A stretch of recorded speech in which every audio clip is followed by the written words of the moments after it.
Welcome to Watson's Journal. Soft-spoken tales to slow the day's thoughts and carry you toward peaceful sleep. Before we begin, tell me where in the world you're listening from tonight, and, if you wish, what's on your mind. I read every note and love keeping quiet company across distances. If this brings you peace, a like and subscribe help me make more night-bound stories. And if you'd like to support even further, you can buy me a coffee through the link in the description. Now, settle in, get comfortable, and breathe with me as we begin. There are cases in Watson's casebook that were never meant for publication.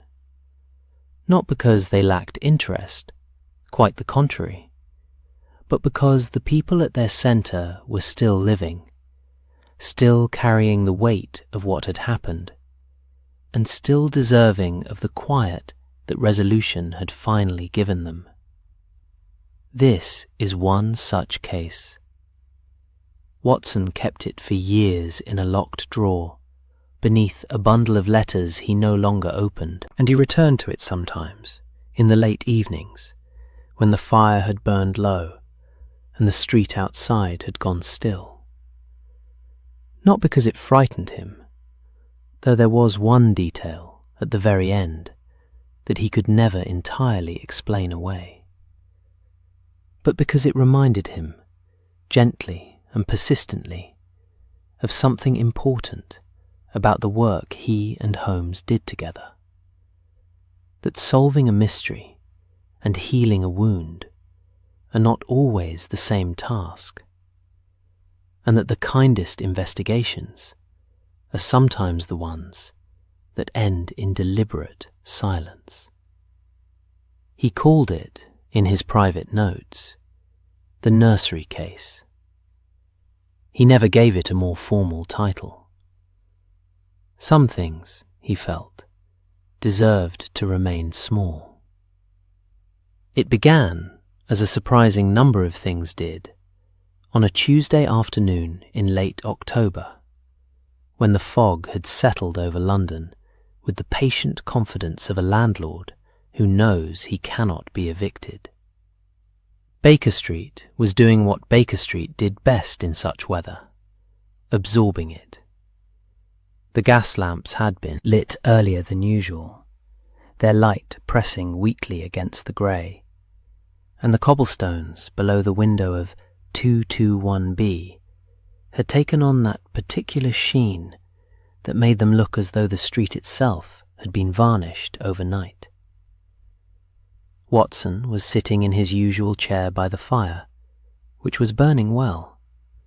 The coals settled into a steady amber glow that threw long, comfortable shadows across the room. He had a book open in his lap, a medical journal technically, though he had read the same paragraph 3 times without retaining a word, and a cup of tea cooling gently on the small table at his elbow. The room smelled of coal smoke and pipe tobacco, and something faintly citrus that Watson had never been able to identify and had long since stopped trying to. It was simply the smell of 221B in autumn, and it was, on balance, one of the more comforting smells he knew. Holmes was at the window. This was not unusual. Holmes spent a great deal of time at the window, in the manner of a man conducting surveillance on the entire city simultaneously, though whether he was actually observing anything in particular or simply allowing his remarkable mind to idle in neutral was a question Watson had never conclusively answered. He stood with his hands clasped loosely behind his back, his pipe unlit and held between 2 fingers, like a prop he had forgotten to use, and his gaze trained on the fog below, with an expression of mild, impersonal interest. "The fog is particularly determined today," Watson offered, more to hear a voice than because he felt the observation required making. Said Holmes, which might have meant anything. Watson returned to his medical journal. The fire shifted and settled with a soft, domestic creak. Somewhere below, Mrs. Hudson was moving about the kitchen with the unhurried efficiency of a woman who had long ago made her peace with the peculiarities of her tenants and chosen, wisely, to focus her energies on the things she could control, namely, the quality of her baking and the firmness of her opinions about draughts. It was, Watson would reflect later, a very peaceful moment. The kind of afternoon that asks nothing of you and offers, in return, a temporary and entirely welcome suspension of the world's demands. Which was, of course, precisely when the bell rang. It was not a frantic ring.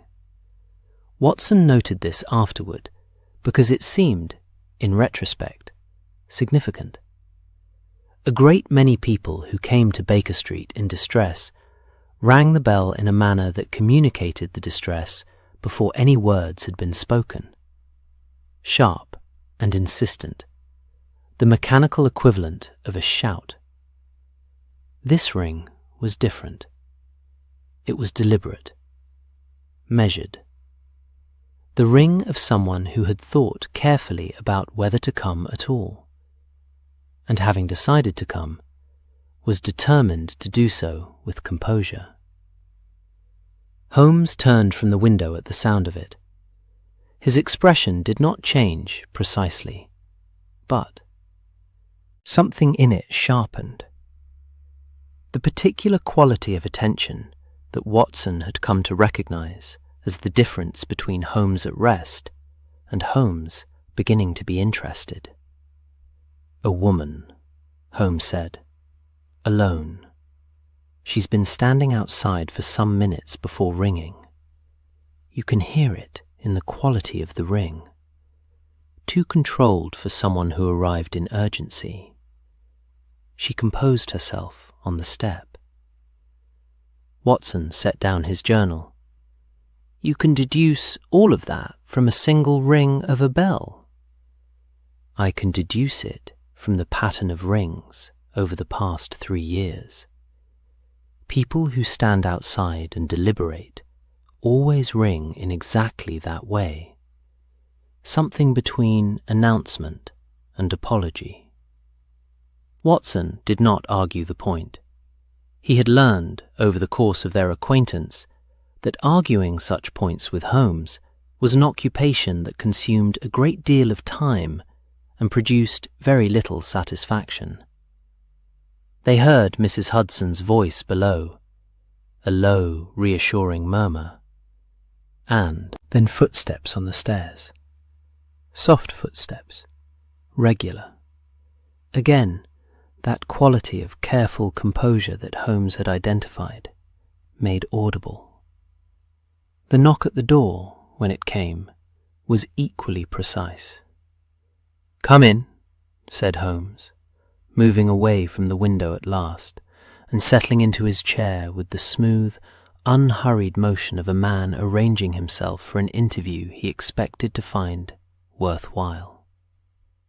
The woman who entered was perhaps 30, though she carried herself with the particular straight-back dignity that made age difficult to read.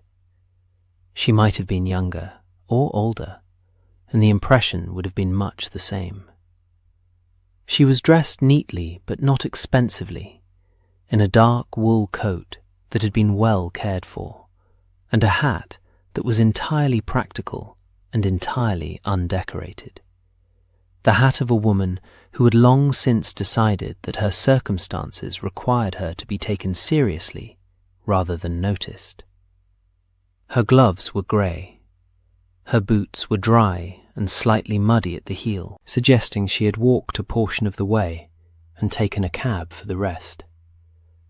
Her face was composed, carefully, effortfully composed, in the way that faces are when composure is a decision being made in real time rather than a natural state. Her eyes, however, were not composed at all. They were very steady. She had clearly worked hard on that. But beneath the steadiness there was something else. Not quite fear. Watson had seen fear often enough to know its particular texture. This was closer to the expression he had observed in certain patients who had experienced something they could not account for medically and were about to describe it to a doctor they hoped would not dismiss them. A kind of braced vulnerability, an anticipation of being disbelieved. "Mr. Holmes," she said. Her voice was clear and low and steady as her gaze. "I apologize for calling without notice. My name is Clara Alderton. I'm employed as governess to the Hargrove family of Bloomsbury. I have come to you because I do not know where else to go, and because I am not. I want to make this absolutely clear from the start. I am not a woman given to fancy or hysteria. I've been a governess for 8 years. I'm a practical person. I mention this because what I am about to describe will not sound like something a practical person would say." Holmes regarded her with the attentive stillness of a man who had heard a great many improbable things in this room, and found the improbable, as a category, considerably more interesting than the ordinary. "Sit down, Miss Alderton. Dr. Watson will take notes if you have no objection. And please, describe everything, including the things you have already decided sound foolish. In my experience, those are generally the most useful." Something in her shoulders eased, slightly, almost imperceptibly, at the lack of skepticism in his voice. She sat, straight-backed, in the chair that Watson had vacated for her, and she folded her gloved hands in her lap, and she told them about the mirror. The nursery of the Hargrove house was on the 3rd floor, she explained, at the end of a corridor that ran the full width of the building. It was a comfortable room, well proportioned, with a view over the small garden at the rear of the house. The wallpaper was a pattern of small blue birds on a cream ground. Cheerful, she said, the word chosen carefully, the way one chooses a word when the thing it describes has ceased to feel entirely accurate. There was a window seat and a low bookcase and a rocking horse in the corner that belonged to the elder child, a girl of 9 named Constance. And on the wall opposite the door, in a heavy gilt frame that had clearly been there a great deal longer than the current tenants, there was a mirror. It was a large mirror, floor to ceiling, Miss Alderton said. Old, clearly. The kind of mirror that accumulates a quality of presence simply by virtue of having reflected so many things over so many years. The glass had that faint warmth that very old mirrors develop, a slight golden depth that modern glass does not have. She had not particularly noticed it when she had first taken the position 3 months ago. It was simply part of the room, as the wallpaper was part of the room, as the rocking horse was part of the room. Then, 6 weeks ago, she had been standing before it in the late afternoon. The light was going, she said, and she had been checking that Constance's hair was neat before bringing the children downstairs for supper. And she had seen, reflected in the glass behind her own reflection, a child standing in the doorway. She had turned immediately and naturally. The doorway was empty. She had looked back at the mirror. The reflection showed only herself and the room behind her, correctly, as one would expect. She had thought nothing of it. A trick of the fading light. A movement imagined at the edge of vision. Then it had. Happened again. And again. Always in the late afternoon, she said. Always when the light was going. Always the same figure. Small, standing in the doorway of the reflection. The position precisely where a child would stand. And always when she turned, nothing. But, and here her voice remained entirely level, which Watson found somehow more unnerving than if it had wavered, the figure in the mirror was never in the same position twice. It was sometimes closer than the doorway, sometimes beside the window seat. Once, she said, and she paused before saying it. It had been standing directly behind her reflection's left shoulder, close enough that the reflected hand had appeared to be reaching. She had never, she said, told the children. She had told Mrs. Hargrove, who had gone very pale and very quiet, and had asked her, please, not to mention it to Mr. Hargrove. "And the lullabies?" Holmes said. Miss Alderton looked at him steadily. "I did not mention lullabies." "No, but you were about to." Watson, writing his notes in the small, precise hand he used when he wanted to keep up with Holmes's pace of interview, watched Miss Alderton's face as she confirmed it. "Yes," she said. "Lullabies. Hummed, not sung. A low, almost tuneless sound, not unlike the way one hums when not quite aware of doing it. Heard from the nursery corridor when the room was empty. Heard, on one occasion, by the housemaid as well, which had been, Miss Alderton chose her word with precision, distressing for the girl. And then, 2 nights ago, she had been woken by a sound she could not immediately identify. She had gone into the corridor and found Edmund, the youngest child, 4 years old, a serious, observant boy with very large grey eyes, standing at the end of the hall in his nightgown, his feet bare on the cold floorboards facing the nursery door. She had called his name softly. He had not responded at once. When she had taken his hand, he had turned to her slowly, in the way that sleepwalkers turn, his eyes open but not entirely present. She had guided him back to bed. He had not woken properly. In the morning, he had no memory of it. But as she had lifted him, she paused here, and for the first time, her composure showed a fine crack at its edge, a hairline fracture of something more raw. He had said something, quietly, not to her, to the air in front of him, or to whatever he had been facing in the corridor. She wants me to come with her. The fire in 221B crackled gently. Outside, the fog pressed against the window with the same patient confidence as before. Watson set down his pen. Holmes had not moved throughout the account. He sat with his fingertips pressed together in the familiar cathedral of concentration, his gaze resting on a point somewhere between Miss Alderton and the middle distance, and his expression was the expression he wore when something had caught him, not excited, not alarmed, but quietly, entirely engaged. "Miss Alderton," he said, "you said Mrs. Hargrove asked you not to tell her husband. Has he any knowledge of what you've observed?" "None that she has admitted to me." "And the mirror, do you know its history? Whether it came with the house or was brought by the family?" "It came with the house.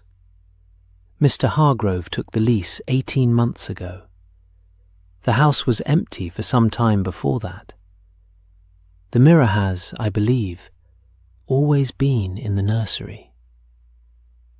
"Always," Holmes repeated, as if testing the word. Miss Alderton looked at him. "There was a child. Before. In the house. Before the Hargroves. I don't know the details. No one has said anything directly. But there are omissions. In conversations. Places where a name ought to be and isn't." Holmes nodded once, with the air of someone filing something important. "We will come to Bloomsbury tomorrow morning, early if you can arrange it. I would like to. See the nursery in daylight first, and then, if possible, in that late afternoon light you've described." Miss Alderton rose, composed again now that the account was given and had been received without scepticism or condescension. She pulled on her gloves with the quiet, efficient movements of a woman accustomed to managing herself. "Thank you," she said, and then, at the door, "Mr. Holmes, the thing in the mirror, whatever it is, I am not afraid of ghosts. I do not, if I am honest, entirely believe in them. But I am afraid for Edmund, and that is a different thing entirely." Holmes looked at her with something that Watson recognized, after all their years together, as genuine respect. The particular, uncomplicated respect he reserved for people who were precise about what they feared and why. That distinction is exactly the right one to make. "Good evening, Miss Alderton." After she had gone, Watson sat for a moment in the quiet of the room, the fire, breathing steadily beside him, the fog still thick against the glass. "Well," he said. "Quite," said Holmes. "A governess of considerable intelligence and composure. Exceptional composure. Did you notice she never once asked us whether we believed her? She simply presented the evidence and left the verdict to us." Holmes rose and moved to the mantelpiece, reaching for his pipe with the thoughtful air of a man beginning to organize something internally. "Most people seeking help from the inexplicable spend half their account trying to convince you they aren't imagining it. She didn't waste a sentence on that." "Because she isn't imagining it," Watson said. "Because she knows she isn't. Whether she's correct is a separate question." Watson picked up his journal from the side table where he'd set it down, what felt like a long time ago. The paragraph he'd been trying to read was still there, unchanged, requiring nothing of him. He did not read it. He sat instead and listened to the fire, and thought about a child in a nightgown at the end of a dark corridor, and the mirror at the end of the nursery with its old warm glass, and the name that ought to be somewhere in the Hargrove household's history, and was not. Outside, the fog continued its long, patient occupation of Baker Street. The gas lamps held their small, amber ground against it. Tomorrow, Watson thought, they would go to Bloomsbury. Morning came to London the way it sometimes did in late October, not with any particular enthusiasm, but with a kind of grey, steady resolve, as though the day had decided to show up out of obligation rather than genuine interest. The fog of the previous evening had thinned overnight into a pale mist that hung at shoulder height along the streets and gave the city the quality of a watercolour left out in damp air. Outlines present, colours muted, everything slightly softer than it ought to be.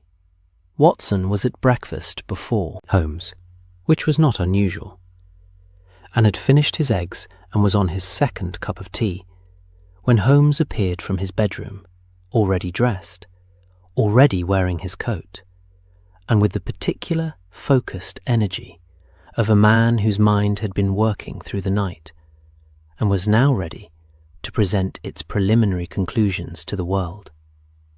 "You didn't sleep," Watson said. "I thought," which he appeared to consider a sufficient answer, and helped himself to a single piece of toast with the absent-minded efficiency of someone fueling a machine rather than enjoying a meal. Mrs. Hudson appeared briefly to collect the toast rack and observe, with the equanimity of long practice, that it was a raw morning, and that gentlemen going out in raw mornings without proper breakfast were, in her experience, universally the authors of their own later complaints. Holmes thanked her with genuine warmth and ate the toast. Watson finished his tea, and then they went out into the grey October morning, found a cab, and the cab carried them south and west through the waking city toward Bloomsbury. Bloomsbury in the early morning had its own particular character, quieter than the commercial streets, more considered than the fashionable ones, with the specific, self-possessed dignity of a neighbourhood that had decided it was for thinking rather than for being seen. The streets were wide and tree-lined, the trees now mostly bare, their remaining leaves a damp amber against the pale stone of the terraced houses.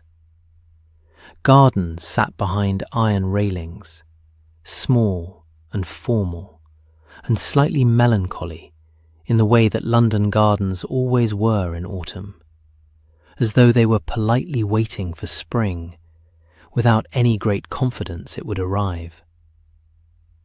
The cab moved through Russell Square and turned down a quieter street of tall Georgian terraces, their white stucco fronts darkened slightly at the edges with the accumulated soot of decades, not enough to make them grim, but enough to give them weight, to suggest they had seen things and absorbed them and carried on.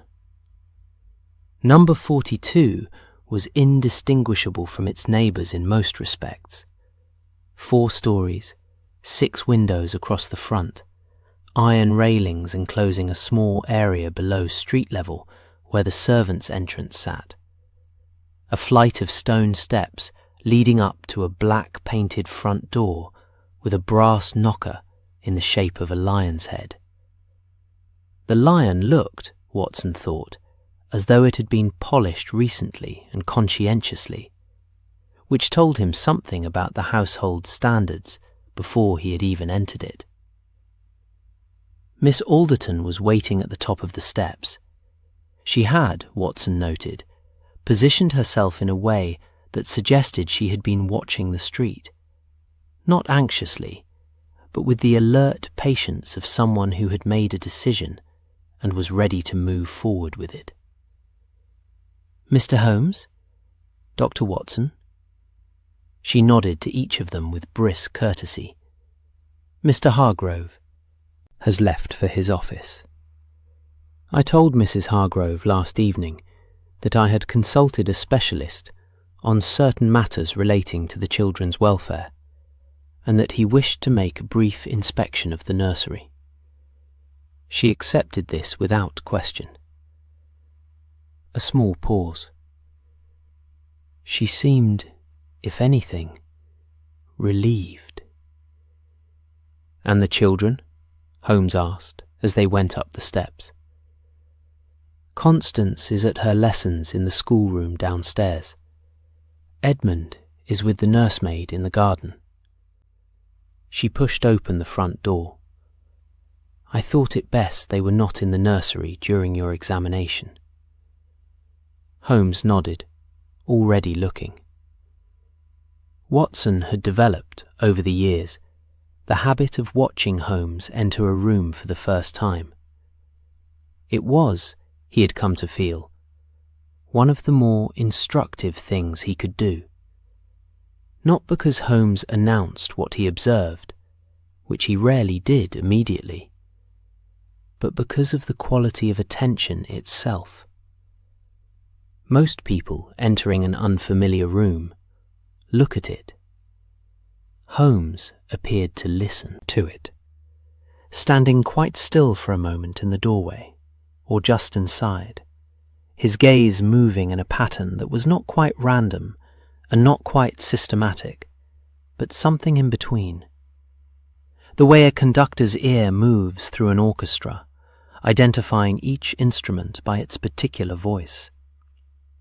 He did this now in the entrance hall of the Hargrove house. Watson, for his part, occupied himself with a more conventional survey of the space. It was a well-kept hall, the floor tiled in black and white, a coat stand to the left bearing several coats and a gentleman's hat that had been left behind in the morning's departure. A small console table held a silver card tray, empty at this hour, and a vase of late chrysanthemums in a deep bronze yellow that was the only warm colour in the space. The staircase rose ahead of them, carpeted in dark blue, the banister mahogany and gleaming.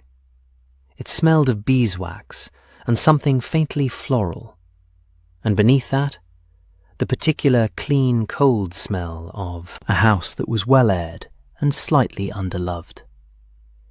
A house in which the practical machinery of domestic life was running efficiently, but in which, Watson sensed, people were not quite at ease. He could not have said precisely what gave him that impression. Something in the arrangement of objects, perhaps. Too correct, too placed, as though the house had been set like a stage, rather than accumulated through living. Or perhaps it was simply the silence, which was of a different quality than the comfortable silence of 221B. This silence had edges. Mrs. Hargrove met them in the drawing-room on the first floor. She was a woman of perhaps 35, fair-haired, fine-featured, with the pale, slightly translucent complexion that suggested either delicate health or prolonged anxiety, or both. She was dressed immaculately, which Watson recognized as armor. The careful presentation of someone who feared that any visible disorder in appearance might be read as disorder in character. She received Holmes and Watson with the practiced courtesy of a woman who had been trained from girlhood to manage social situations gracefully. And she offered tea, and she sat with her hands folded in her lap and her back very straight, and she said all the correct things. But her eyes, when they moved to the ceiling, reflexively, involuntarily, in the direction of the floor above, were the eyes of someone who had not slept properly in some time. Holmes was entirely pleasant and entirely unrevealing about the purpose of the visit, which Watson knew was deliberate. He spoke of specialized knowledge in domestic architecture, of historical curiosities in older properties, of an academic interest in certain optical phenomena associated with Victorian mirror-making.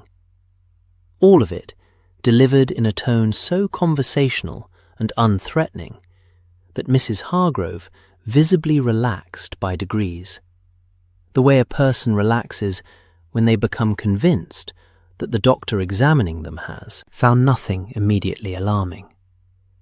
By the time Holmes asked, with great casualness, whether they might see the upper floors, she had agreed before she appeared to have quite decided to. The nursery was at the end of the third-floor corridor, as Miss Alderton had described. The corridor itself was pleasant enough in an objective sense, wallpapered in a small, repeating pattern of green leaves on ivory, with framed botanical prints at intervals that were educational without being interesting. The floor was carpeted, which swallowed sound. The gas bracket at the corridor's far end had been left unlit, which meant that as they walked toward the nursery door, the available light came only from the window at the corridor's near end, growing thinner with each step.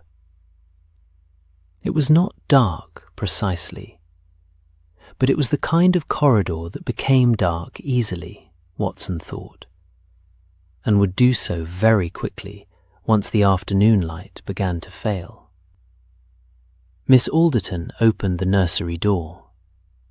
The room was, and Watson found himself searching for the right word and settling, reluctantly, on pleasant. Pleasant. The blue bird wallpaper she had described was precisely that. Cheerful in design, a little faded. The birds mid-flight on their cream ground in a way that suggested perpetual, gentle motion.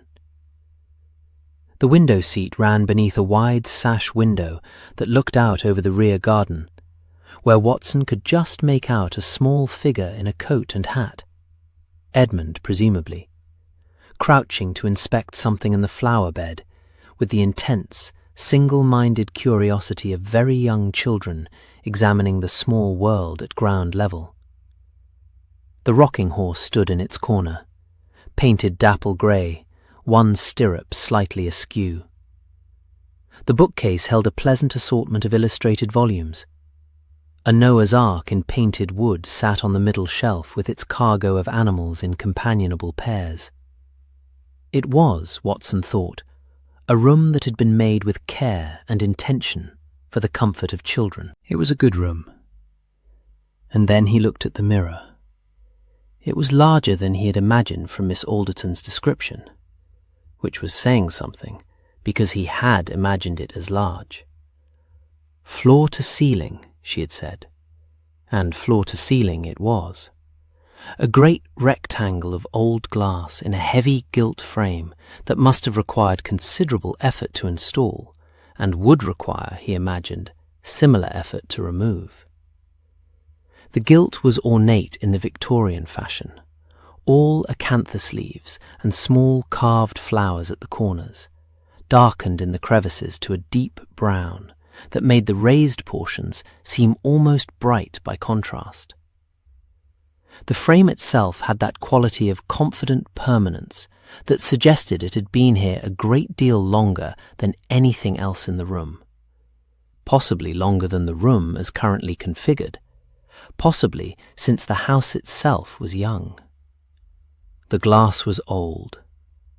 Watson could see this immediately in the quality of the reflection. Not quite right, in the particular way that old glass is not quite right. There was a slight warmth to it, as Miss Alderton had said, a golden depth that modern plate glass did not have, and the reflection it produced was accurate in all its basic particulars, while being somehow just marginally different from what a clear modern mirror would show. A quality of softness, perhaps, a slight, almost imperceptible distortion at the edges, as though the mirror were remembering the room rather than simply showing it. Watson stood before it and looked at his own reflection. His reflection looked back at him. The room behind it was the room, the rocking horse, the bookcase, the window, and there was nothing wrong with any of it. He was, he realized, holding himself very still. Holmes had moved past him without ceremony and was crouching at the mirror's lower left corner, examining the junction of frame and wall with close, unhurried attention. He produced a small lens from his coat pocket and held it briefly to the glass itself, moving it with slow precision across a section of the silvering near the frame's inner edge. "Come and look at this," he said. Watson came and crouched beside him. Holmes directed his gaze to a section of the glass, perhaps 6 inches from the lower left corner. In ordinary viewing, it looked unremarkable, but at the angle Holmes indicated, tilted slightly, the light from the window catching the glass at a shallow rake, there was something in the silvering. A flaw. Not a crack, not a bubble, but a subtle irregularity in the silver backing itself. An area where the reflective layer had been applied differently, thicker, or in a different compound, creating a section of the glass that behaved in certain lights, almost like a lens within a lens. "What does that do?" Watson asked, quietly. "At the moment, in this light, very little," Holmes said. "But—" He stood and moved to the window, adjusting the curtain so that the angle of incoming light shifted. "Come and stand here. Don't look at yourself. Look at the right-hand edge of the frame." Watson stood where Holmes directed, at an angle to the mirror rather than before it, and looked at the right-hand edge of the frame and the wall behind it, as reflected in the glass. What he saw took him a moment to understand. The reflection of the wall to the right of the mirror showed, at this precise angle, in this adjusted light, not the flat wallpapered surface he knew to be there, but something that appeared, with convincing three-dimensional depth, to be the opening of a corridor, receding into shadow, just far enough that you could not see where it ended. A corridor that was not there. "Good Lord," Watson said. "A silvering flaw acting as an angled secondary reflector," Holmes said, in the tone of someone making a preliminary note. "The glass is folding the reflection of the actual corridor, the one outside this room, behind the door, in such a way that it appears at certain angles to project from the wall beside the mirror. It is, in its way, quite elegant. It also means that a person standing in the nursery doorway would, under the right light conditions, appear in the mirror to be standing inside the room, closer than they actually are, possibly at the shoulder of whoever was standing before the glass. Watson stood very still. Someone at the door, reflected to appear as though they were standing behind you. Yes. So what Miss Alderton saw may have had a perfectly ordinary explanation, Holmes said. A person in the doorway, a servant passing, a child, reflected by the floor to appear far closer and in a different position than they actually were. And when she turned and found no one there? Holmes picked up his lens and restored it to his pocket.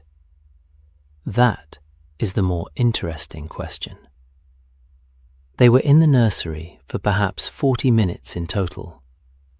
Holmes examined the floorboards with the methodical care of a man reading a manuscript, moving on his hands and knees along the skirting boards, pausing at several points to press or tap with his knuckle. He examined the window latch. He opened the small service door set into the nursery's far wall, a door that led via a narrow flight of stairs down to the kitchen level, and stood for a long moment in its frame. looking up the stairwell, listening. Watson, for his part, stood by the window and watched Edmund in the garden below. The boy was standing now, having apparently concluded his investigation of the flower bed, and was looking up at the house with the particular, unfocused gaze of a child whose mind was somewhere other than where his eyes were pointing. He was a small, still figure in a large coat. Even from 3 floors up, there was something in his posture, a quality of waiting or of listening, that Watson found on reflection quietly troubling. The room was warm, the fire in the small nursery grate had been lit by the housemaid and was burning steadily. The blue birds on the wallpaper held their cheerful frozen flight. Watson did not look at the mirror again, not because he was afraid of it. He was a practical man, a medical man, and he believed, firmly and on the available evidence, in practical explanations. But because the quality of its reflection, that slight golden warmth, that sense of the room being remembered rather than shown, produced in him a feeling he did not particularly wish to examine in detail before breakfast had fully settled. He looked at Edmund in the garden instead, and listened to Holmes moving quietly behind him, and heard, very faintly, from somewhere in the house, the sound of the nursemaid bringing the children's morning milk up the back stairs. Only later, going back over the morning in his notes, would Watson find himself pausing at one detail. He had been looking out the window for the last 10 minutes of their time in the nursery. Edmund had been in the garden the entire time, visible throughout. And yet, for just a moment, he had had the distinct impression that there was a child standing behind him in the room. He had not turned around. He told himself, writing his notes by the fire at 221B that evening, that this was because he had known it to be the mirror's flaw and the adjusted light, and nothing more. He almost entirely believed this. The afternoon light in Bloomsbury arrived late and left early, as though it had other, more important commitments elsewhere in the city and could only spare a brief visit. By the time Holmes and Watson returned to the Hargrove house that same day, Holmes having insisted, with characteristic precision, that the nursery must be observed in the failing light Miss Alderton had described, the sky above the rooftops had already begun its slow descent from pale grey into something warmer and more troubled. A bruised amber that pressed through the west-facing windows and lay across the floors in long, uneasy stripes. Miss Alderton met them at the door again. She had the look of someone who had spent the intervening hours in careful, disciplined occupation. Lesson planning, Watson guessed, or correspondence. Anything requiring sustained attention that would keep the mind from circling. She brought them upstairs without unnecessary conversation, which Watson appreciated. Some silences were companionable. This one was simply purposeful. The nursery in afternoon light was a different room. Not dramatically different. The blue birds were still there, the rocking horse, the Noah's Ark on its shelf. But the quality of the space had shifted, in the way that rooms sometimes shift between morning and afternoon, as though the light were not merely illuminating the room, but participating in it. The warm amber came through the rear window at a low angle and caught the dust motes above the grate, turning them briefly golden before they drifted back into shadow. The fire had burned lower and not yet been built up for evening. The corners of the room were no longer merely unlit. They were genuinely dark. And the mirror, in this light, was something else entirely. Watson stood before it at Miss Alderton's usual position. She indicated where, precisely, with a calm gesture, the way a witness shows an investigator where they were standing, and looked at his reflection. The glass had taken on that quality she had described, the golden warmth deepened now by the amber of the afternoon. The room behind his reflection softened into something that might almost have been another room, similar, but not identical, as though the mirror were showing him a version of the nursery that existed at some slight remove from the one he was standing in. He watched the doorway in the reflection. It was empty. The corridor beyond was dim, the gas bracket still unlit, the last of the daylight from the corridor window barely reaching the nursery door. Then Holmes stepped into the doorway. Watson watched the reflection. Holmes in the doorway appeared, in the glass, to be standing not at the threshold, but several feet into the room, at Watson's right shoulder. Close enough, the thought arrived before Watson could prevent it, that a reflected hand might almost have been reaching. He turned. Holmes was precisely where he should have been, in the doorway, 6 feet away, watching the mirror over Watson's shoulder with focused interest. "There," Holmes said. Miss Alderton, standing to one side with the composed attentiveness she brought to everything, exhaled once. A very small, controlled sound, and then was still again. "So there was someone in the doorway," Watson said. "Each time you saw the figure, someone passing, or pausing." She considered this with the careful honesty that seemed native to her. "I had assumed, naturally, that I would have heard them. The corridor is carpeted, but not silent, and I was attentive. By the 3rd or 4th occasion, I was listening for footsteps before I turned." "And heard none," Holmes said. "And heard none." Holmes moved into the room properly now and stood before the mirror himself, at the angle they had identified that morning, the angle that showed the false corridor in the glass. In the afternoon light, the effect was considerably stronger. Watson, standing to the side, could see it clearly.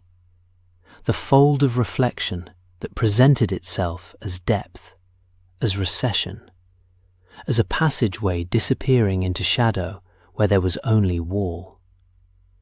The floor responds to warm light. Morning light, cooler, more direct. It barely shows.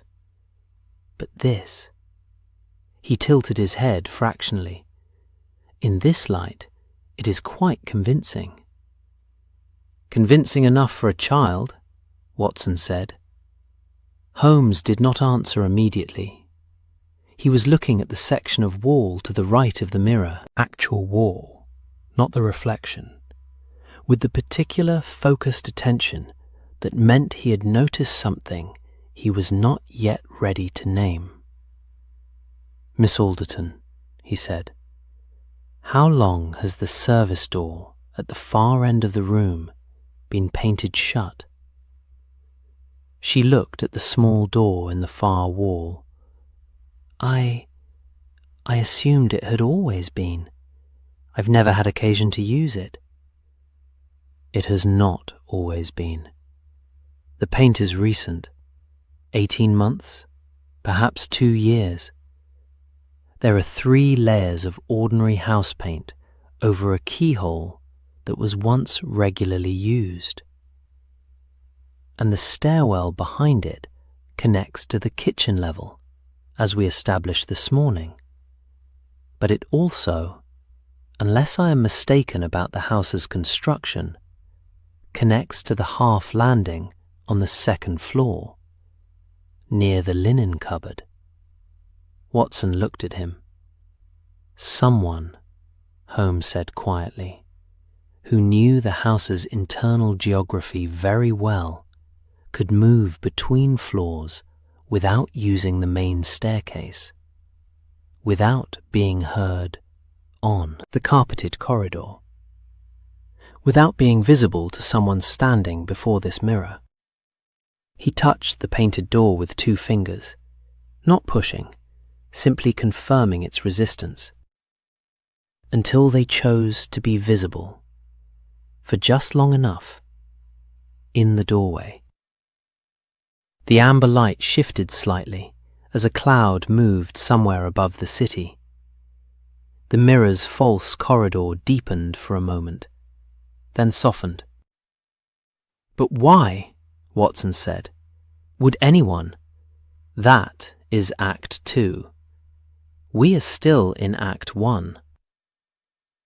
They spent the remainder of the afternoon hour in quiet, methodical work. Holmes on his knees again at the skirting boards, Watson conducting what he privately thought of as the human portion of the investigation, which was to say, he sat in the window seat and talked with Miss Alderton, in the unhurried manner of someone with no particular agenda, which was, of course, the most reliable way he knew of learning what people actually knew, rather than what they thought they should say. She was, as Holmes had noted, exceptionally precise. She did not speculate beyond her evidence. She did not dramatize. When Watson asked her about the household, gently, conversationally, asking about the children's routines, their temperaments, the rhythms of the day, she answered with the clear, observational accuracy of someone who had spent 8 years watching families closely and had long since learned that the important things were rarely the ones people chose to mention first. Constance, the elder child, was bright and self-contained, a reader, serious about her lessons, slightly old for her 9 years in the way that elder children in anxious households sometimes became. She had not, Miss Alderton said carefully, mentioned the mirror, but she had stopped sitting in the window seat. She had begun, over the past several weeks, to do her reading in the schoolroom downstairs rather than in the nursery, which had previously been her preferred spot. Edmund was 4, and 4-year-olds were, Miss Alderton said, with the first trace of something warm in her voice, both the most honest and the most difficult witnesses to anything. He said what he saw. He also said what he dreamed. Distinguishing between the two required patience and a particular quality of attention that Miss Alderton clearly possessed. He had spoken, over the past weeks, of a girl, not frequently, not with fear particularly, with the matter-of-fact acceptance that very young children sometimes brought to things that older people found troubling. A girl with wet hair, Watson said, remembering. He draws her, with the same face each time, round and serious. He says she is cold. She folded her hands in her lap. He says she lives in the mirror. Watson was quiet for a moment. In the garden below, the light had gone fully now, and the small flower bed Edmund had been investigating that morning was lost in shadow. "And the name," Watson said, not looking at her, keeping his voice easy and conversational. "The name no one says, in this house." Miss Alderton was quiet for a moment in her turn. "I found it in the household Bible." in the births and deaths recorded on the flyleaf. The family who lived here before the Hargroves. A pause. A daughter, Eliza, aged 6. Another pause, shorter. The manner of death was not recorded, but the date was in summer, and the house backs onto a garden with a pond, Dr. Watson, though the pond has been filled in since. You can see where the ground still dips. Watson looked out at the garden. In the last of the light he could see it, a slight circular depression in the lawn, maybe 8 feet across, filled with grass now, but unmistakable in its shape once you knew to look. He did not say anything. Miss Alderton did not say anything either. From somewhere below them in the house, from the kitchen level, Watson thought, or perhaps the half landing, or perhaps somewhere less easily located, there came a sound, low and tuneless and brief, the sound of someone humming to themselves, the way one hums when not quite aware of doing it. Watson straightened and looked at the service door. Holmes, from his position at the skirting board, had also gone still. They waited. The sound did not repeat. Holmes rose slowly from the floor, brushing his knees, and stood for a moment with his head tilted at the angle that meant he was listening past the present silence for the shape of what had just been in it. Then he crossed to the service door and placed his palm flat against it, not pushing, simply feeling. Cold, he said. The stairwell behind it would be unheated, Watson said. Yes. He removed his hand. He looked at the door for another moment. Then he looked at Watson, and Watson looked at him. And between them passed the kind of communication that required no words, because long acquaintance had made words redundant. Something was using this house, whether it was grief or memory, or something with considerably more practical hands, they could not yet say. But they would need to look at the house's history. They would need to find out who, besides the Hargrove family and their servants, knew the geography of this building well enough to move through it like water. And they would need, Watson thought, gathering his coat from the window seat, to find out who Eliza was. Not the fact of her. That much was already becoming clear, in the way that things become clear when enough silences point in the same direction. But who she had been to someone still living. Because grief, in his long experience, was almost never simply grief. It was always grief in the hands of a particular person. And particular people, unlike mirrors, had motives. Holmes was already at the nursery door. Tomorrow, we look at the records. The mirror held the room behind them as they left. The empty rocking horse, the unlit grate, the blue birds on their cream ground. In its old warm glass, with its golden depth, remembering. The records office on Montague Street opened at 9 and smelled, with great consistency and no apparent apology, of damp paper and old ink, and the particular dry warmth of a room that had been heated by the same coal stove for several decades without ever being adequately ventilated. Watson found it, on the whole, not unpleasant. There was something in the smell of old documents that he associated with patience and accumulated knowledge, with the idea that answers existed, had always existed, and were simply waiting in their folders for someone to come and find them. Holmes, characteristically, had sent Watson ahead. He had his own errand, he said, over breakfast, an errand he did not specify, which meant either that it was sensitive or that he had not yet decided whether it would prove relevant. In either case, Watson had learned not to press. He would follow within the hour, Holmes said. And he had that quality of energized stillness that meant the night's thinking had produced something he was not yet ready to share.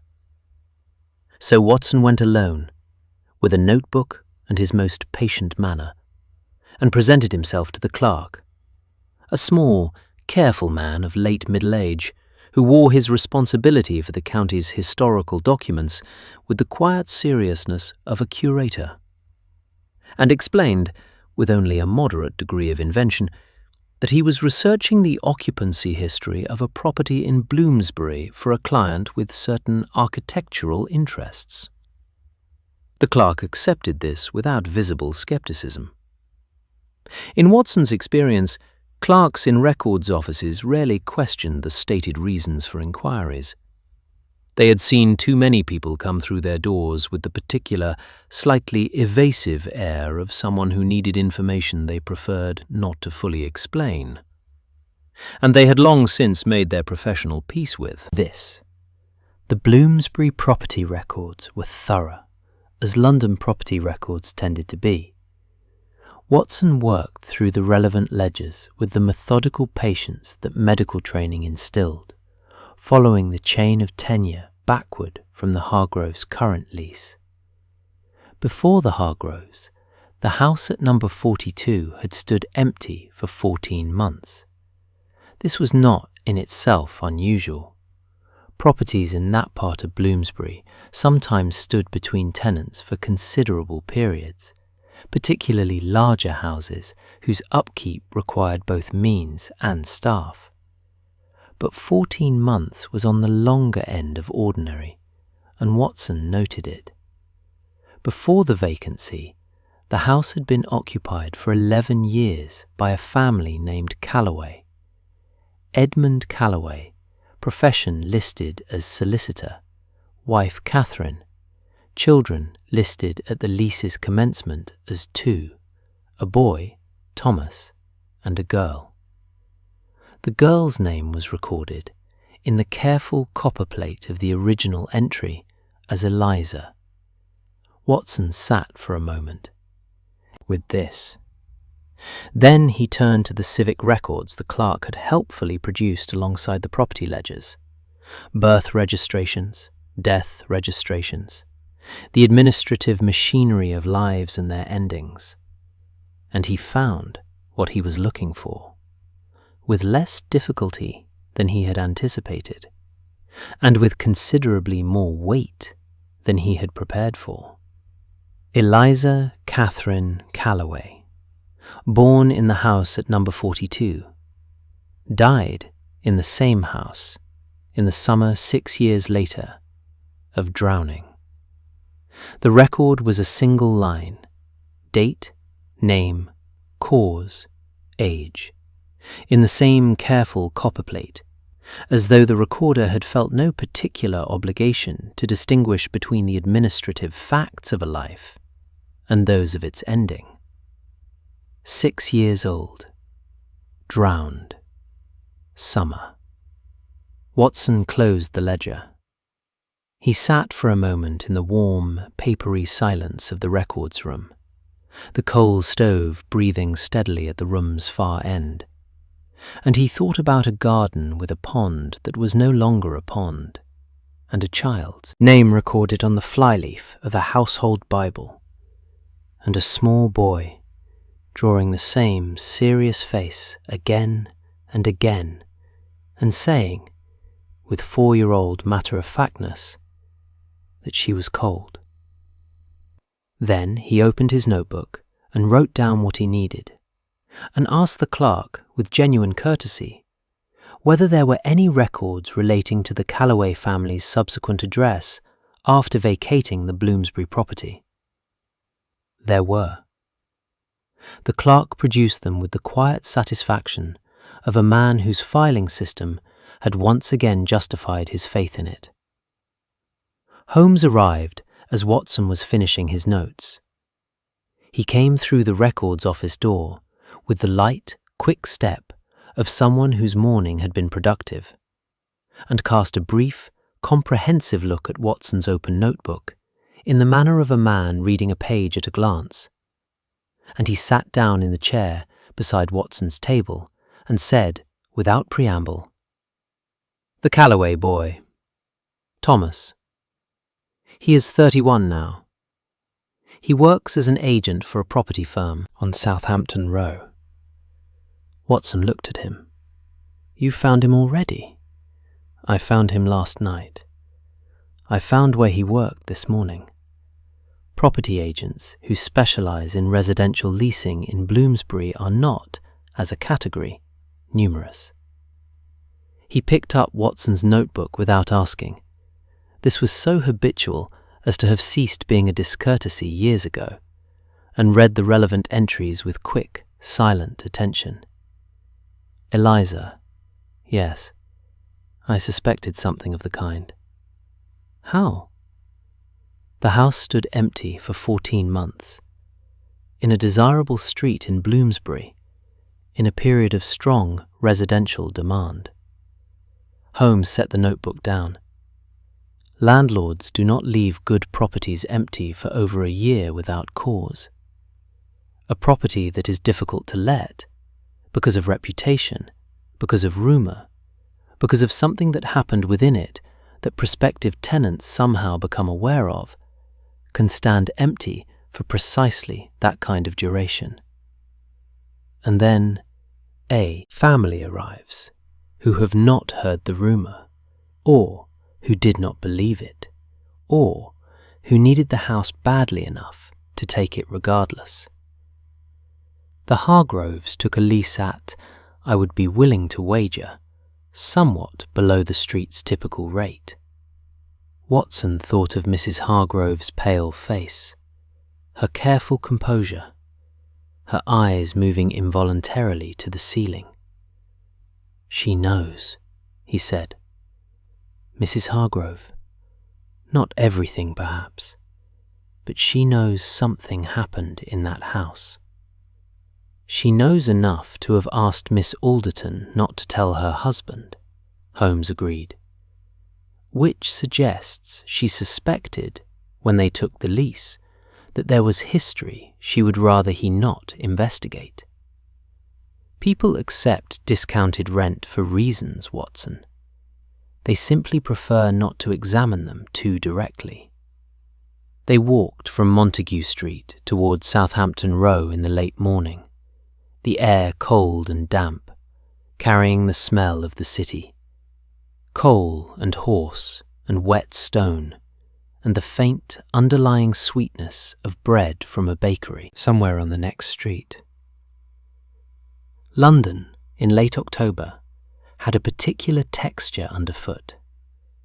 The pavements slightly softened by the accumulated moisture of a week of mist and occasional rain. The fallen leaves pressed into the stone in dark, papery layers.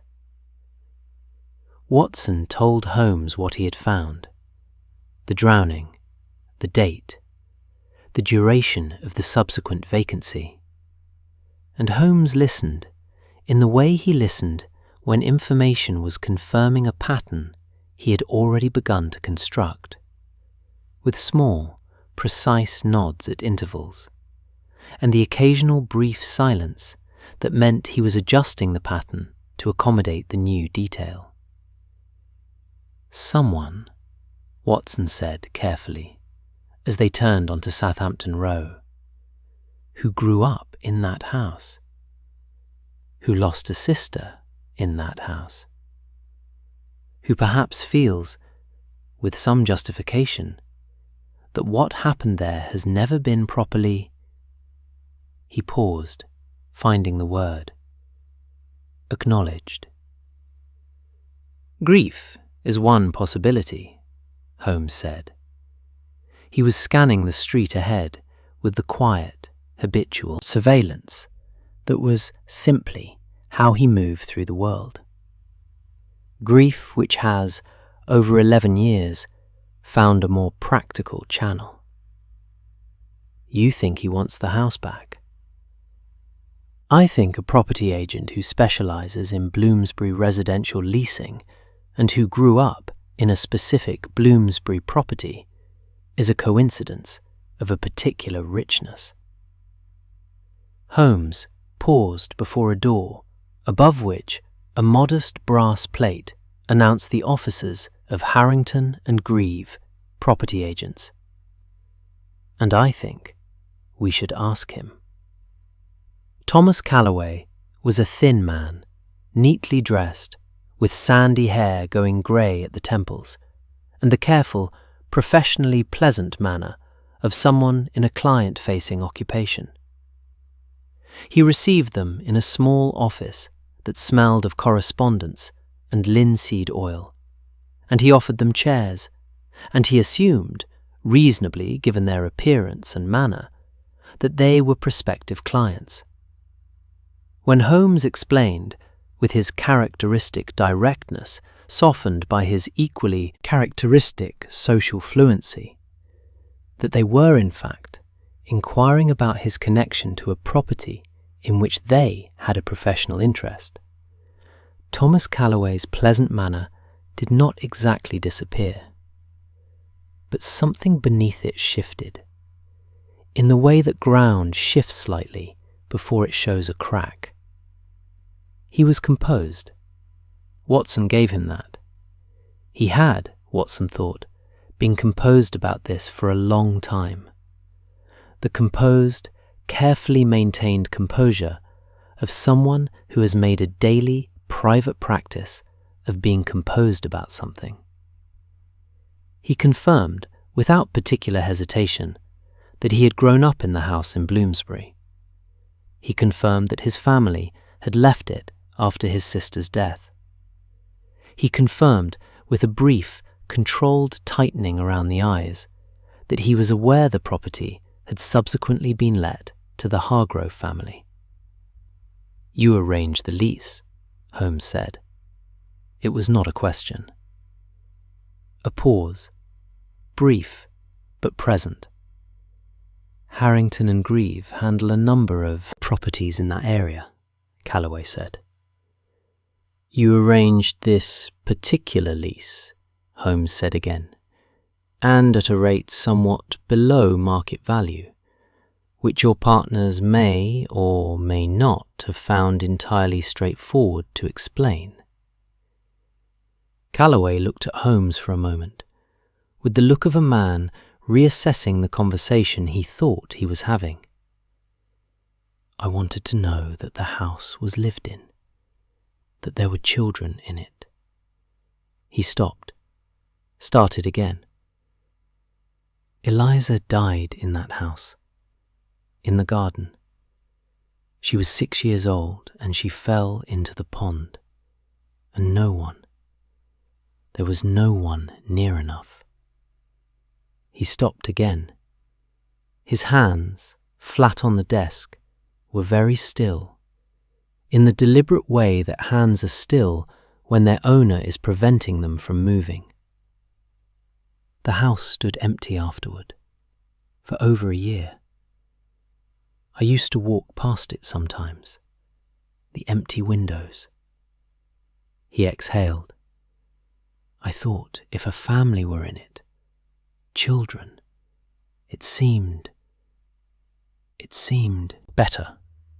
Watson looked at him. This thin, careful man with his grey temples and his professional pleasantness and his long, private grief, and felt the particular quality of compassion that came from recognizing the ordinary human arithmetic of loss, the calculations people made, the small irrational remedies they constructed, the things they told themselves because the alternative was simply to keep walking past the empty windows. Holmes said nothing for a moment.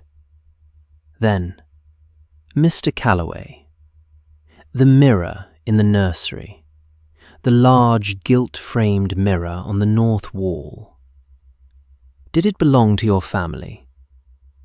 Calloway looked up. "It was my mother's. She couldn't She couldn't take it with her. When we left, it was too large, and we left quickly, and she—" He paused. "She said she couldn't look at it anymore in any case, because Eliza used to stand before it in the afternoons. She would stand and look at herself and sing." The office was very quiet. "Sing what?" Watson asked, though he thought, with a cold and certain feeling, that he already knew. "Lullabies," Thomas Calloway said. "She was always singing lullabies. She was 6 years old, and she sang them to her dolls, to the cat, to anyone who would listen." Something moved across his face. Not quite a smile, not quite its opposite. She had a very small, very serious voice. Outside on Southampton Row, a cart moved past with a sound of wheels on stone, and the ordinary noise of the city went on around them.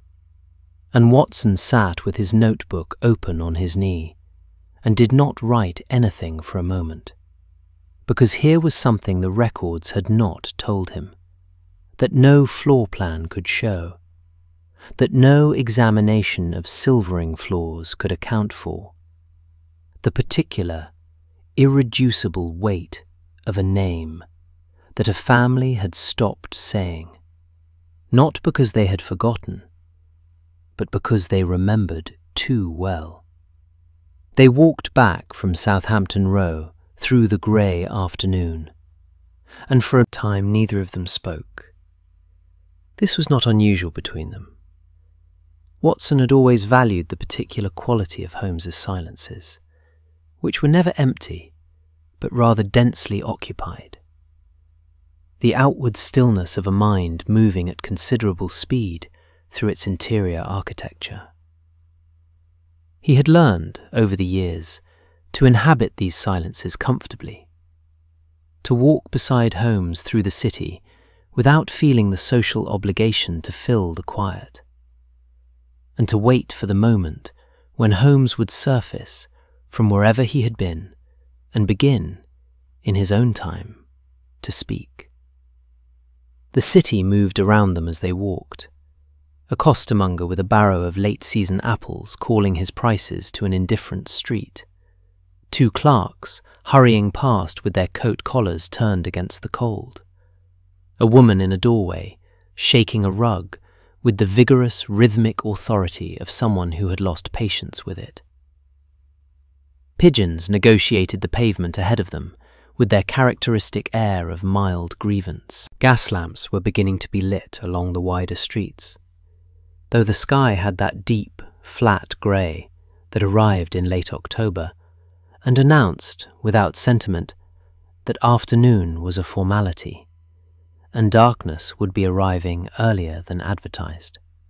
Watson thought about Thomas Calloway's hands flat on the desk, about the small, serious voice singing lullabies to anyone who would listen. He didn't do it, Watson said at last, because the conclusion had been forming quietly while they walked, and had now arrived at sufficient certainty to be stated. No, Holmes agreed, without breaking stride. He didn't. He arranged the lease because he wanted the house lived in, because empty windows were worse than occupied ones. Yes, and the mirror was his mother's, left behind. He would not have used it to frighten children in a house he specifically chose a family for. Correct.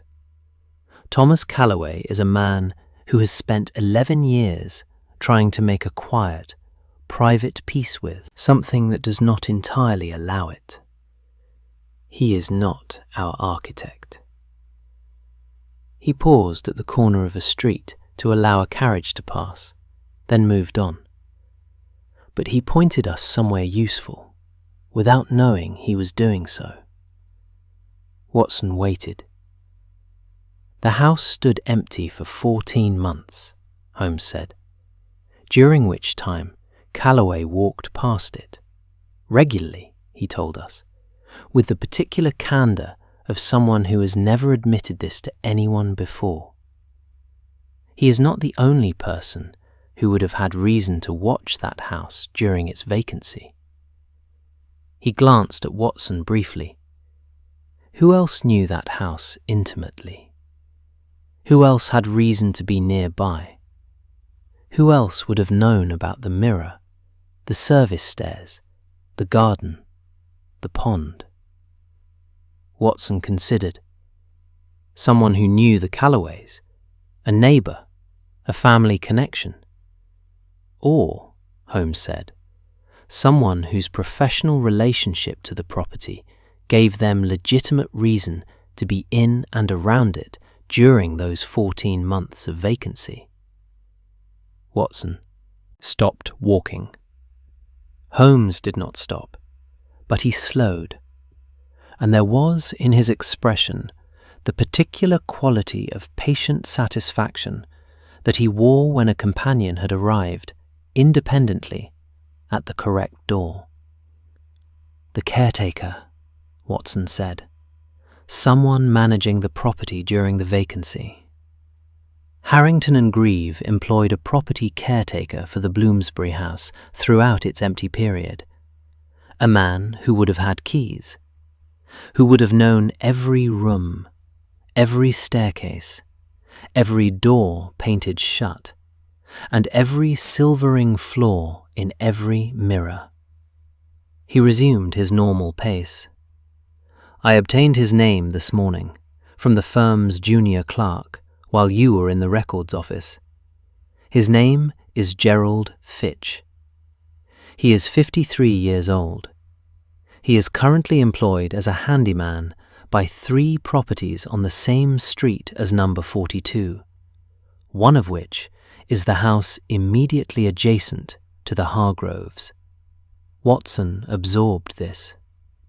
He has access, he said, to the shared alley that runs behind the terrace, yes, to the rear garden gate of number 42, very possibly, if the lock has not been changed since the tenancy began.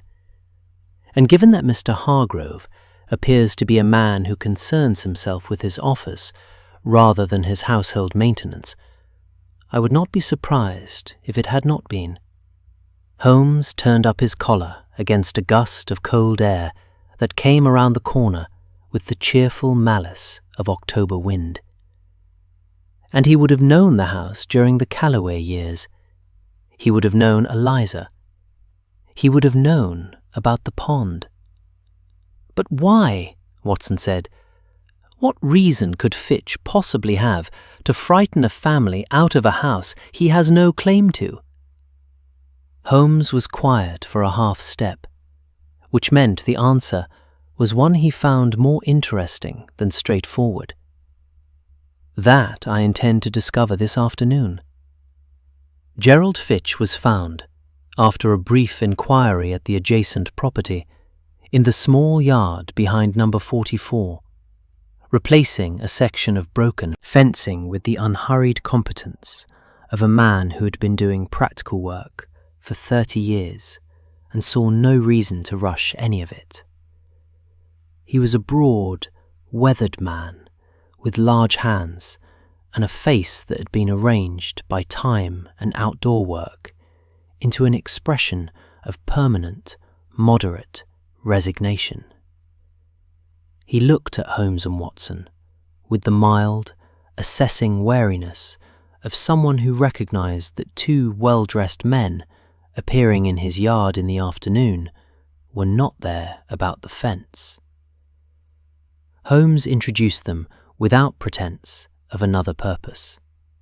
He had, Watson had observed over the years, a particular instinct for when pretense would serve and when directness would serve better, and it was a reliable instinct.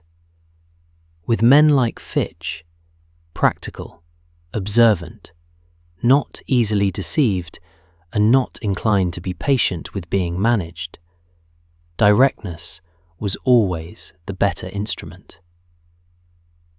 "I know why you've come," Fitch said. He set down his hammer with a deliberateness that was not quite defiance and not quite surrender, but somewhere between. "I've been expecting someone would, sooner or later." "Then let us save each other some time," Holmes said. Fitch looked at them both for a moment, with the look of a man making a final, private calculation. Then he sat down on an upturned crate and told them. It had begun, he said, with the property itself. He had cared for it during the vacancy, kept it aired, kept the pipes from freezing, made sure no one broke in. And during those 14 months, he had come to know it as well as any building he had ever worked in. Better, perhaps, because an empty house revealed itself differently than an occupied one. He had discovered the service stairs' particular acoustic qualities by accident. One winter evening, when he had come in through the kitchen and heard his own footsteps return to him from 2 floors above, with a clarity that had startled him. He had spent an afternoon experimenting with it, the way a practical man experiments with anything unexpected, until he understood the mechanism. The stairwell acting as a resonance chamber, carrying sound from the lower level to the upper with remarkable fidelity. He had discovered the mirror's flaw when he was cleaning the nursery one morning, on his hands and knees at the skirting board, and had looked up and seen himself reflected in a position he was not occupying. He had stood before it in various lights, at various angles, with the patient curiosity of someone who preferred to understand things rather than simply encounter them. He had, he said, with a trace of something that might have been pride in a different context, worked out the optical principle involved before he had a name for it. He had put both discoveries away as interesting and done nothing with them. Then the Hargroves had arrived. Watson watched Fitch's face as he reached this part of the account and saw in it the complicated, self-aware expression of a man who understood that what he had done was wrong and had done it anyway, which was a different and more difficult moral position than simple ignorance. The Hargroves had arrived, and a month into their tenancy Fitch had learned, through the ordinary mechanisms of neighbourhood knowledge, the talk of adjacent servants, the accumulated intelligence of a man who worked in and around these houses daily, that Mr. Hargrove was intending to purchase the property. Not merely lease it, purchase it outright, at the end of the lease period, should the arrangement prove satisfactory. "And that mattered to you," Holmes said. "Eliza Calloway drowned in that garden," Fitch said. His voice was level, but its levelness had a constructed quality, the way a wall is level because someone has worked to make it so. "I was working in the adjacent property that afternoon. I heard Mrs. Calloway scream." He stopped. "I was the one who went over the fence. I was the one who—" He stopped again. She was 6 years old. The yard was very quiet. The broken fence leaned at its angle. The cold air moved slowly through the space. "You felt the house should not be owned," Watson said carefully. "Not sold, not made permanent. You felt it should remain answerable in some way to what happened." Fitch looked at Watson with the expression of a man who had not expected to be understood. The family left, the Calloways. They went away and the house stood empty. And then someone else came, and they didn't know. They didn't know what that garden held. And now he was going to buy it and it was going to be finished, settled, done. He turned his large hands over in his lap and looked at them.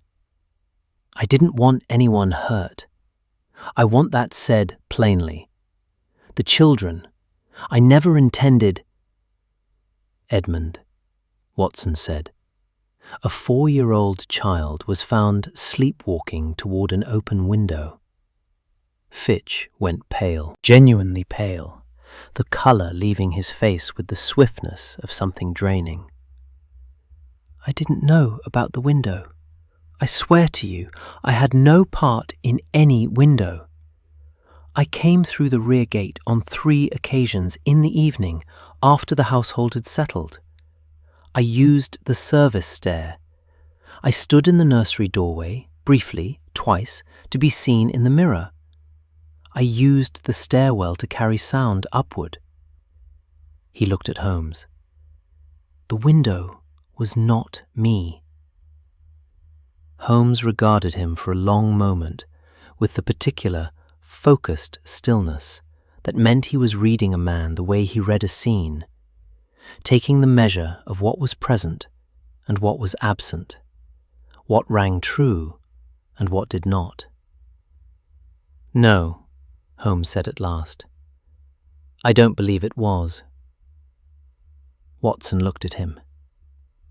The window latch showed no sign of interference. Edmund sleepwalks. Miss Alderton indicated this was not the first occasion, merely the most alarming. The window was unfastened because windows in nurseries are sometimes left unfastened for air, and the coincidence of timing was precisely that. A frightening coincidence, but a coincidence. Fitch let out a breath that seemed to have been held for some time. What happens now? He said, not quite a question. That depends considerably on what you are willing to do. They walked back toward Baker Street in the early dark, the gas lamps fully lit now along the main streets, the city settling into its evening register. Quieter than the day, more internal. The particular London darkness that was never entirely dark, but always amber-edged. Watson's hands were cold in his pockets, and his mind was doing the thing it did after a case resolved its central mechanism, turning the pieces over, feeling their edges, checking that they fitted. They fitted. The service stair, the mirror's floor, the acoustic properties of the stairwell, carrying a hummed tune upward on 3 deliberate evenings. A man who had been present at a child's drowning 30 years ago and had never, in any ordinary sense, left the scene. The lullabies, Watson said. Did Fitch hum them deliberately, knowing they were Eliza's? Holmes walked for a moment before answering. He heard her sing them. During the Calloway years. He worked in these houses for 11 years before Eliza died. He knew the child. Another pause. I think the lullabies were not entirely a calculated instrument, Watson.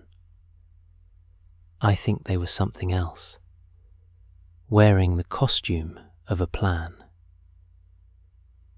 Watson thought about this as they walked.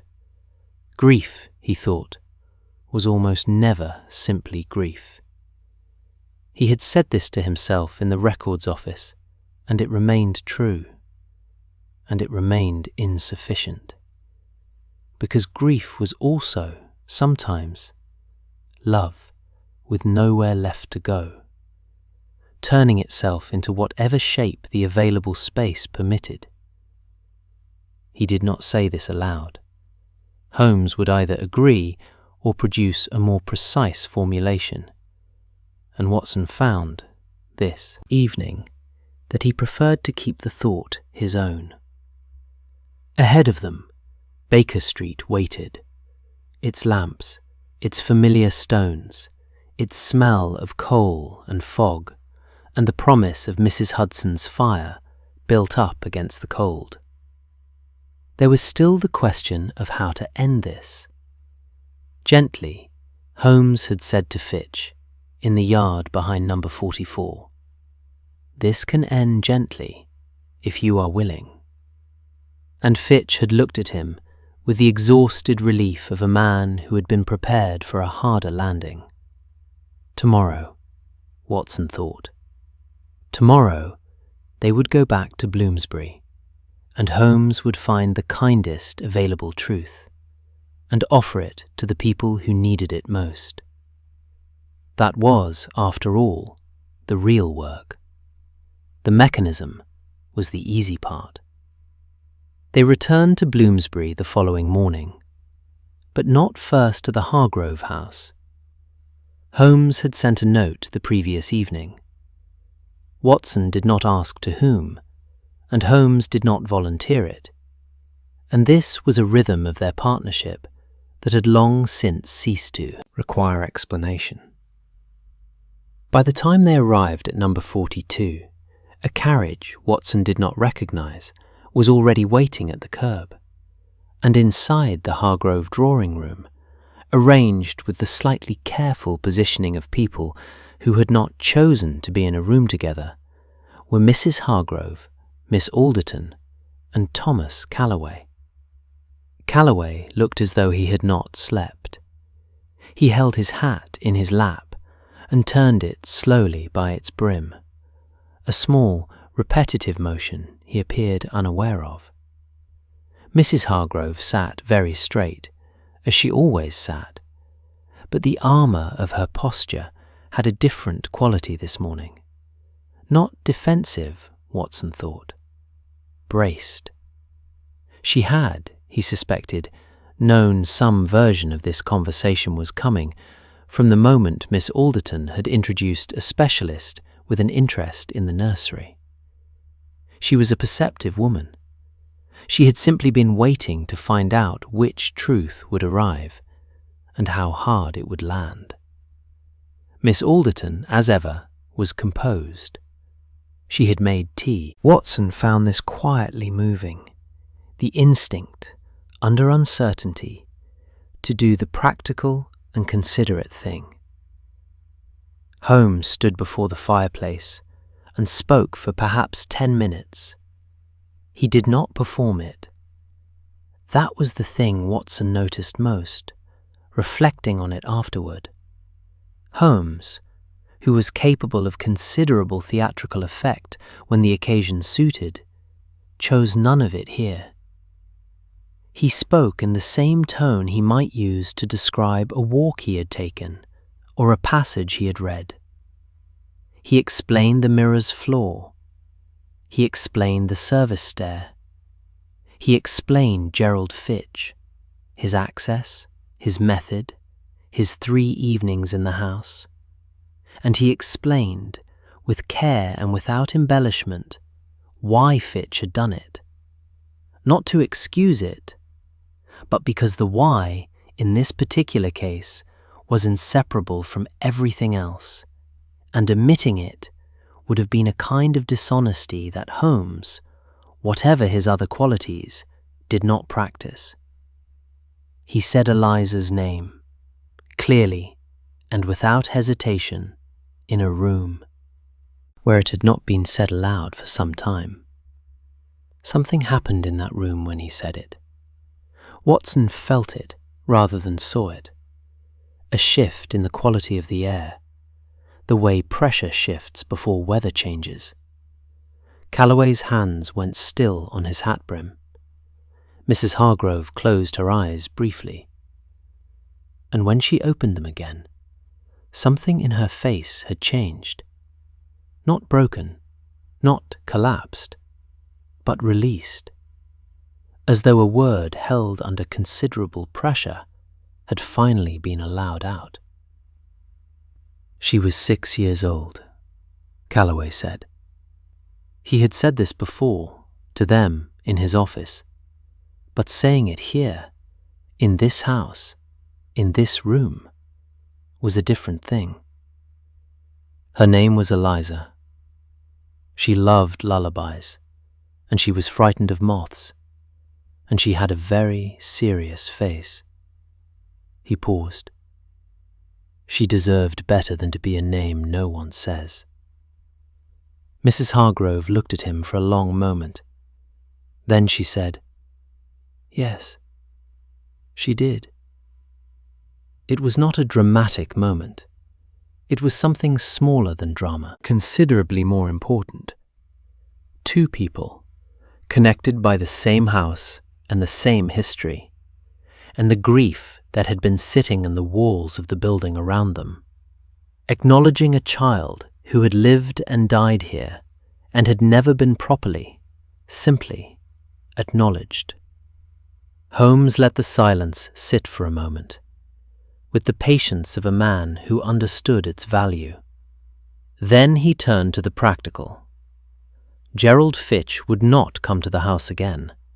Holmes had Fitch's word on this, given in the yard behind number 44, with the directness of a man who understood he had no remaining ground to stand on, and who was, beneath the wrongness of what he had done, not dishonest.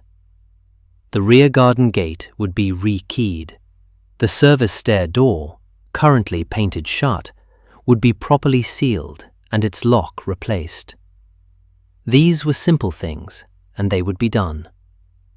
The question of whether Fitch should face any further consequence was one Holmes did not answer, because it was not his answer to give. He looked at Mrs. Hargrove with the directness that was simply his natural mode, and he said that this was her household and her family, and the decision belonged to her. Mrs. Hargrove was quiet for a moment.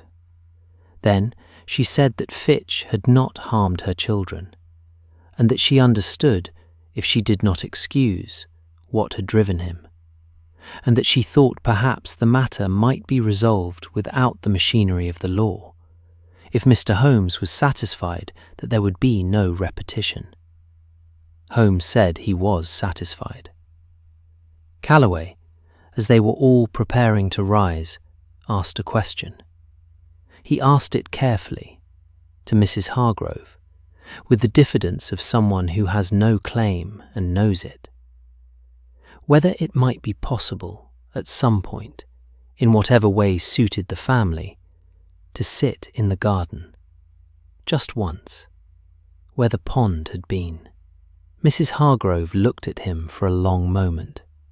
Then she said that the garden was at its best in the morning, when the light came over the rear rooftops, and that she generally had the house to herself between breakfast and 11, and that she took her coffee in the garden when the weather permitted. It was, Watson thought, among the most graceful things he had witnessed. The offer, wrapped inside the information, requiring nothing of Calloway but his own understanding of it. No obligation named, no terms set, simply a door left open. The mirror was removed from the nursery that afternoon. Holmes arranged it. A brief conversation with the household's regular handyman, a question about storage, a suggestion that the attic might suit. He did not recommend disposal. The mirror was not at fault, and it was, in its way, an object of some beauty. But the nursery was for the children who were living, and the living children deserved a wall that was simply a wall. Edmund, informed by Miss Alderton with the careful honesty she brought to everything, that the mirror was going to live upstairs now, because it was very old and needed a quiet rest, accepted this with the equanimity of 4-year-olds, who understood impermanence rather better than adults generally credited them with. He asked, once, whether the girl in the mirror would be lonely. "I think the girl in the mirror has plenty of company, wherever she is," Miss Alderton said. Edmund considered this and appeared satisfied, and went back to his wooden animals. They left Bloomsbury in the early evening, when the last of the day had gone from the sky, and the street lamps were burning steadily along the wide, quiet roads, their light falling in soft pools on the damp pavement below. The carriage Holmes had arranged moved at an unhurried pace, and Watson sat back against the seat and watched the city pass the window, and felt the particular quality of tiredness that came not from exertion, but from the resolution of something that had been held at careful attention for several days. It was a good tiredness, the kind that preceded good sleep. Holmes sat opposite, his long legs extended, his coat collar still turned up from the cold outside, his gaze somewhere between the window and the middle distance. He had the look he sometimes wore at the close of a case. Not triumphant, nothing so simple as that, but settled, as though something that had been slightly out of alignment had been quietly corrected. "Thomas Calloway," Watson said after a time. "He'll go back to the garden." "Yes," Holmes said, "and it will help him. Or it won't, but he'll have tried." "That is generally the best that can be said of any of us," Holmes said, which was, Watson thought, as close to philosophical as Holmes generally permitted himself in a carriage. They rode in comfortable silence for a while. The city moved past, a bakery closing its shutters, a group of men outside a public house with their breath clouding in the cold air, a woman walking quickly with a basket on her arm, a dog investigating something of interest at the base of a lamppost with the focused dedication of a professional. London in the evening, going about its ordinary, intricate business of being London. Watson thought about the case, turning it over in the way he always did at the end, feeling for loose edges, for anything that had not been properly accounted for. The mechanism had been explained, the fear engine dismantled, the mirror removed, a name spoken in a room where it had been silent too long, a garden gate rekeyed, a child sleeping soundly, his serious face peaceful on his pillow, his wooden animals arranged along the windowsill by Miss Alderton's careful hand. It was resolved. Holmes had resolved it, with the particular, understated competence that Watson had spent years admiring, without ever entirely being able to describe. Not the brilliance of the deduction, though the deduction had been brilliant, but the quality of attention brought to the people involved, the care taken with how the truth was delivered. The understanding that solving a mystery and healing a wound were related tasks, but not identical ones, and that the second sometimes required considerably more delicacy than the first.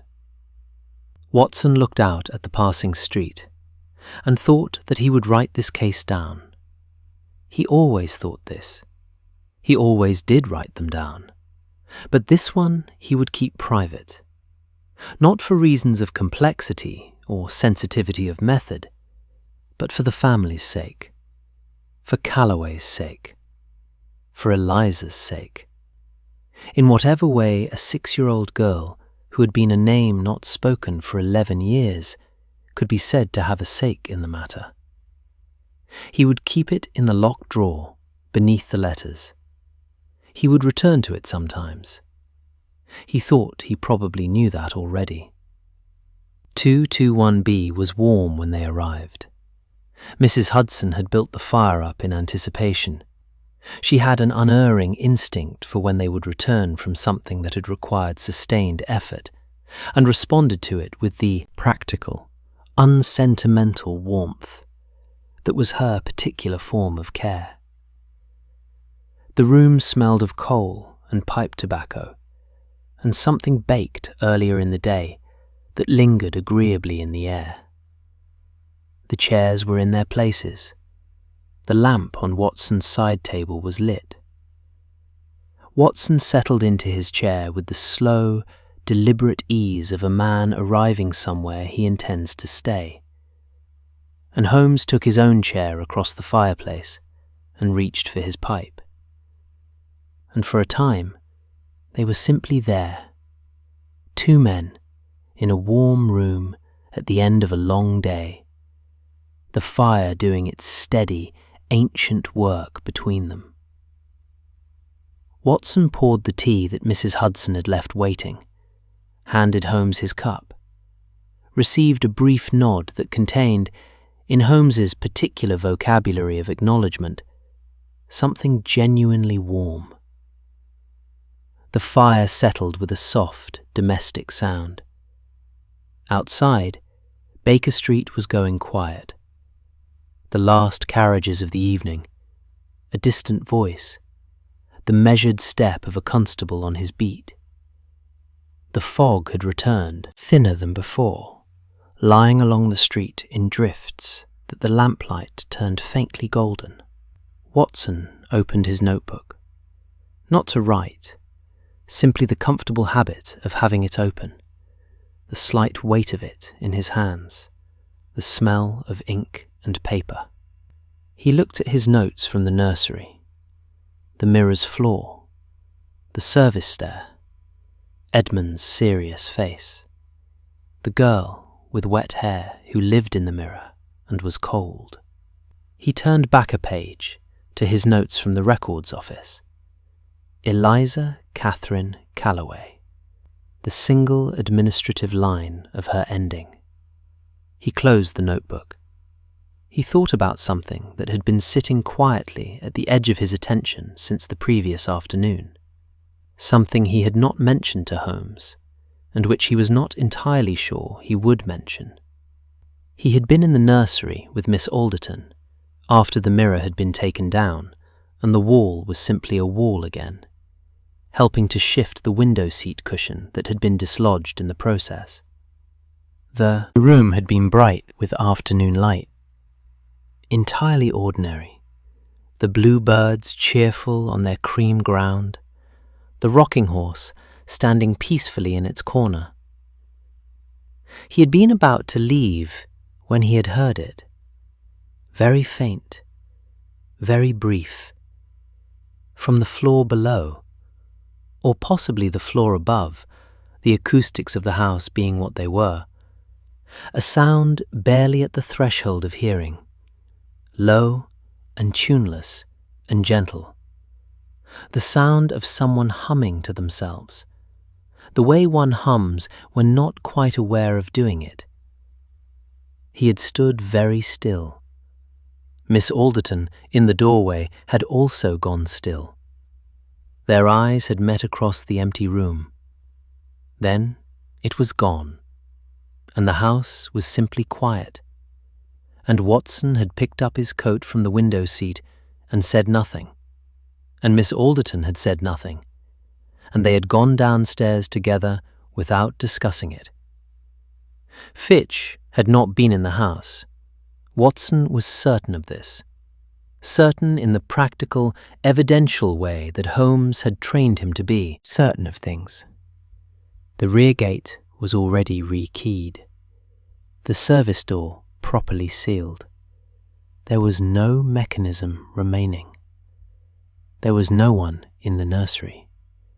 There was no one on the stairs. He sat by the fire and thought about old houses, and what they held, and what they released, and what they kept regardless.